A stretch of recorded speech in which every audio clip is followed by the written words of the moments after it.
So here we are this morning in Dukenaltum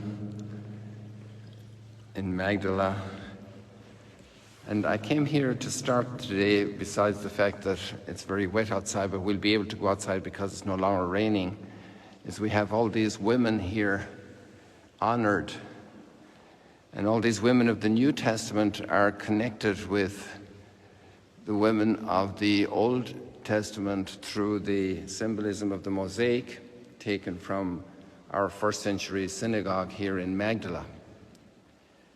Many other women. And so we have the women of the New Testament represented on the columns, connected with all the women of the Old Testament, and then all women of history. Let me do this text for you. I hope you can hear me. In this holy place,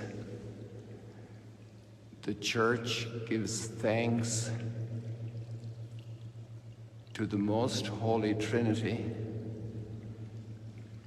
for the feminine genius, for every woman, for their eternal dignity, and for the marvels which God, throughout the ages, the human ages of history, the history of human ages, has accomplished through them.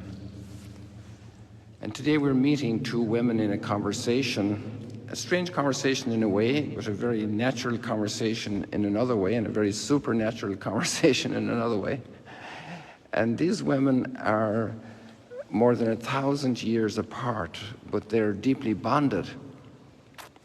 And yesterday, one of these two women was in a conversation with a contemporary woman, and they were both pregnant. And today, she is in conversation with a woman from more than 1,000 years earlier, who also received an amazing divine gift of a little boy. This beautiful gift of life.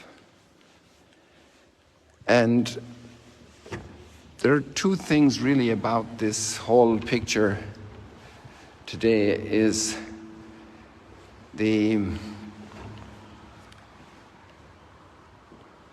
general human thing that when we're given stuff, even if it's lent to us, even if it's a book, we tend to take possession of it and we don't give it back. They say if you want to lose a friend, lend them a book. A pregnant woman. And how many people have taken property of others, houses of others, the fruit of work of others, giving poor wages, so many ways not to give the due to the other. And that's called justice.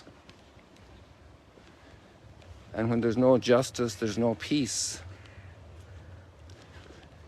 And then there's violence, and then there's a cycle of violence. Treat one of the children a little different than all the other children, and what do you have? You have chaos in the house. You're going to have rebellion. Treat one student in the classroom as teacher's pet, and there's going to be grievance, and that'll be carried out in very nasty ways. No question about it. And so the biggest form of injustice is actually not recognizing the giver of all the gifts and not saying thank you. And that creates a huge malaise in the human heart. And we have two amazing examples today. Two women, and that's why they're in dialogue, both gifted with a boy. I'm going to go back and get my umbrella, forgive me.